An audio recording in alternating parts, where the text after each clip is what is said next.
Today is Monday, December 22nd, 2025, and this is Read Through the Bible. And we have an announcement today. Yes, so we're very excited to announce that our daughter Steffi and her husband Ethan had a baby girl yesterday morning. Yeah. And mom and baby are doing well. Yeah.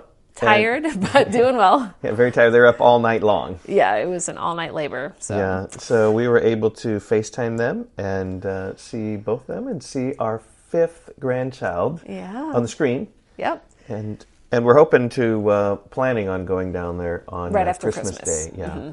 And then I'm going to stay for several days and help them out. Yep. I love doing that. Yes, you do. You said it's one of your most favorite things. It is, yep. To go be with our kids when they have their babies. Yep, so, it's an exciting day. But today we're going to read in 2 Kings chapter 18. And, we've been reading back and forth about Israel and Judah, Israel in the north and Judah in the south, and they've got a bunch of kings. It's really been confusing. But if you remember on Friday in chapter 17, Israel was wiped out by Shalmaneser. Okay? And so now we're just going to focus our attention on Judah in the south. And in fact, we come upon one of the most famous kings. His name is Hezekiah. Yes, he was possibly the best king, other than David. Yep, and so other good kings in Judah are Josiah. Yep, he'll be in a couple chapters. And Asa. And Asa or Asa or however you know his name. Yep. Joash was pretty good. Yeah, Joash was pretty good when Jehoiada the priest was around. Mm-hmm. Right. And those are kind of the best of the best. So we get a good king here. So let's read about Hezekiah. Okay, and so just think about this. The northern kingdom has just been wiped out by Assyria. Yeah, and in fact, we're going to read about that in verses 9 and following. Yeah, Judah's living in the fear of that happened very close by. Their neighbors to the north just got wiped out. So, and they could be next. I mean, this is very much like what's happening in Ukraine right now with Russia taking the Donbass and kind of threatening to go further into Ukraine territory, and there's a lot of fear there for sure. Mm-hmm. And so that's what Hezekiah is in the midst of. Yep. Okay, so chapter 18. And by the way, Hezekiah is in chapters 18, 19, and 20. Yes. So on your summaries, it'd be helpful if you kind of draw a little bracket or something like that, put Hezekiah for these three. Yep.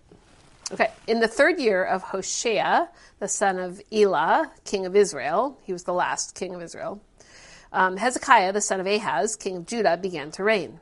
He was 25 years old when he began to reign, and he reigned 29 years in Jerusalem. His mother's name was Abi, the daughter of Zechariah. And he did what was right in the eyes of the Lord, according to all that David his father had done. And it's interesting because in verse 1 it says he was the son of Ahaz, and Ahaz was a very wicked king. Verse 4, he removed the high places and broke the pillars and cut down the Asherah, and he broke in pieces the bronze serpent that Moses had made.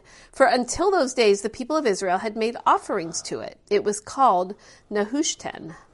He trusted the Lord, the God of Israel. We got to stop there, right? Because that goes back to Numbers chapter 21 and the story of where they're bitten by snakes. Mm-hmm. And all they had to do is just look at this bronze serpent and they would be healed.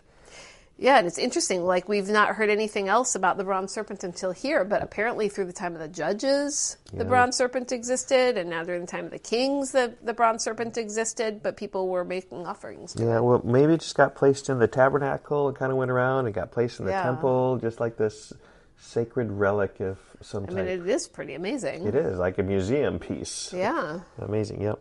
Yeah, but he had to destroy it.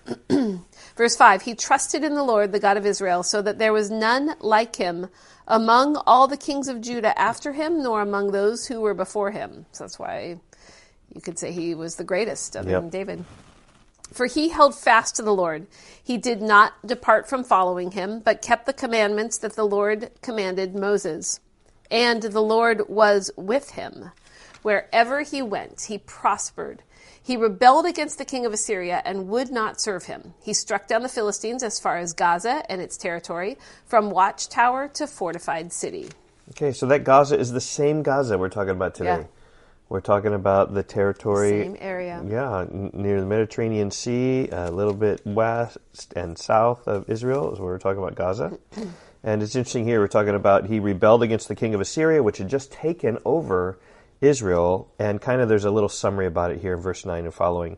In the 4th year of King Hezekiah, which was the 7th year of Hoshea, son of Elah, king of Israel, Shalmaneser, king of Assyria, came up against Samaria and besieged it. That's the capital of Israel in the north. Yep, already talked about in 17, but this took place 4 years into the reign of Hezekiah.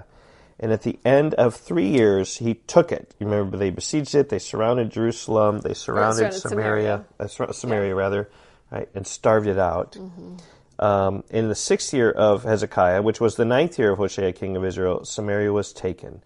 The king of Assyria carried the Israelites away to Assyria and put them in Halah and on the Habor, the river of Gozan, and in the cities of the Medes, because they did not obey the voice of the Lord their God, but transgressed his covenant, even all that Moses, the servant of the Lord, commanded. They neither listened nor obeyed. Verse 12 makes sure to remind us why it happened. Yes. Okay, verse 13. In the 14th year of King Hezekiah, Sennacherib, king of Assyria, so I guess there's a new king. New king, Assyria. yep. Sennacherib, king of Assyria, came up against all the fortified cities of Judah and took them. And Hezekiah, king of Judah, sent to the king of Assyria at Lachish, saying, I have done wrong. Withdraw from me. Whatever you impose on me, I will bear. And the king of Assyria required of Hezekiah, king of Judah, 300 talents of silver and 30 talents of gold. And Hezekiah gave him all the silver that was in the house of the Lord and in the treasuries of the king's house. At that time, Hezekiah stripped the gold from the doors of the temple of the Lord and from the doorposts that Hezekiah, king of Judah, had overlaid, and gave it to the king of Assyria. So that saved Judah because Sennacherib was trouncing, and he had taken several of the fortified cities, and Hezekiah basically said, okay, I'll pay you tribute, don't conquer. And so, I mean, that's what conquered kingdoms want. They want the riches of the places that they want. I mean, even Russia, right, wants the southern port of what they have in Crimea with Ukraine. That's what they want that. So they want some riches, and so he's just paying them 300 talents of silver, 30 talents of gold, just to say, okay, here, we'll give them to you. To back off. Yep. Don't conquer us. And saving time, that ultimately then saved them against them, as we'll read here some more. Verse 17, and the king of Assyria sent the Tartan, the Rabsaris, and the Rabshakeh with a great army from Lachish to King Hezekiah at Jerusalem. Now, remember the Rabshakeh. Okay, yeah. That's a Babylonian word. Rabshakeh just means like a messenger of some type, I think. And they went up and came to Jerusalem. Secretary of State or something, I think. Yeah, they're coming with a message. And they went up and came to Jerusalem. When they arrived, they came and stood by the conduit of the upper pool, which is on the highway to the washer's field. And when they called for the king, there came out to them Eliakim, the son of Hilkiah, who was over the household, and Shebna the secretary, and Joah the son of Asaph, the recorder. And the Rabshakeh said to them, say to Hezekiah, thus says the great king, the king of Assyria, that would be Sennacherib, on what do you rest this trust of yours? Do you think that mere words are strategy and power for war? In whom now do you trust, that you have rebelled against me?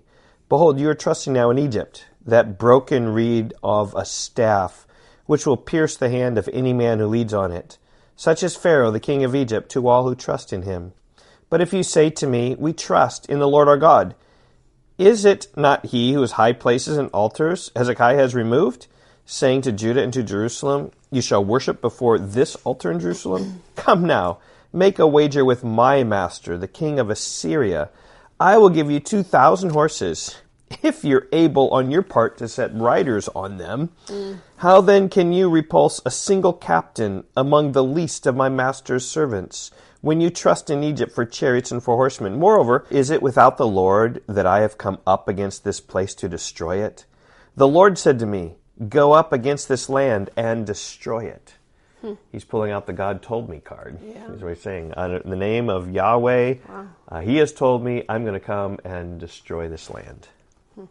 Verse 26, then Eliakim, the son of Hilkiah, and Shebna and Joah said to the Rabshakeh, please, Speak to your servants in Aramaic, for we understand it. Do not speak to us in the language of Judah within the hearing of the people who are on the wall.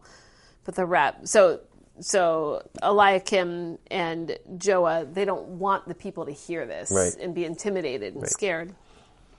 But the Rabshakeh said to them, has my master sent me to speak these words to your master and to you, and not to the men sitting on the wall, who are doomed with you to eat their own dung and to drink their own urine? It's like, I want them to hear it and be scared. This guy's coming with fighting words. Verse 28, then the Rabshakeh stood and called out in a loud voice in the language of Judah, that is Hebrew, hear the word of the great king, the king of Assyria, Sennacherib.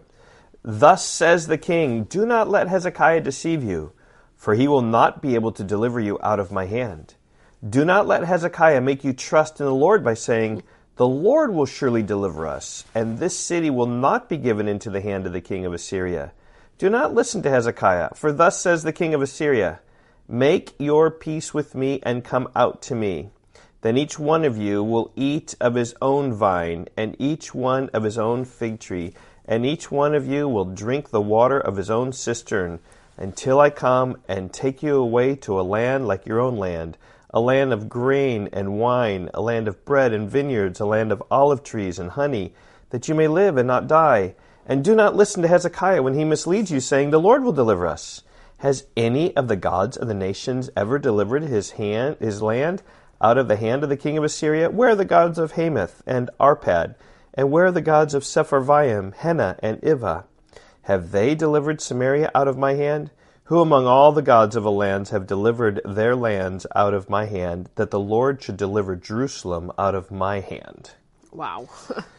Yeah. Just Sennacherib's claiming to be more powerful than God. He is. Than the God of Judah. Yeah, and so really I think in some regards, like the stage has been set to see which God is the strongest.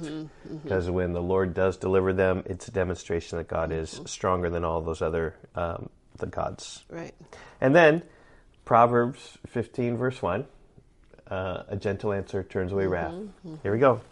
Verse 36, but the people were silent and answered him not a word, for the king's command was, do not answer him. Then Eliakim, the son of Hilkiah, who was over the household, and Shebna the secretary, and Joah, the son of Asaph the recorder, came to Hezekiah with their clothes torn, and told him the words of the Rabshakeh. Okay, so that's the end of our reading in 2 Kings chapter 18 today.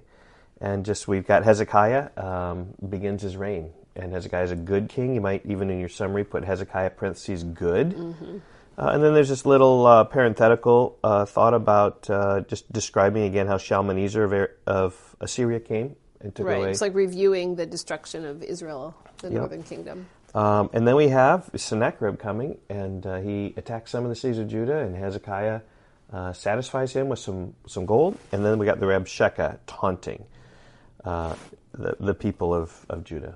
And I think so the big thing is Hezekiah and the Rabshakeh taunts. Like, those are like the two big things that are happening in this chapter, which would be good for you to remember. Okay, we will continue the story tomorrow. Okay, bye-bye. Goodbye.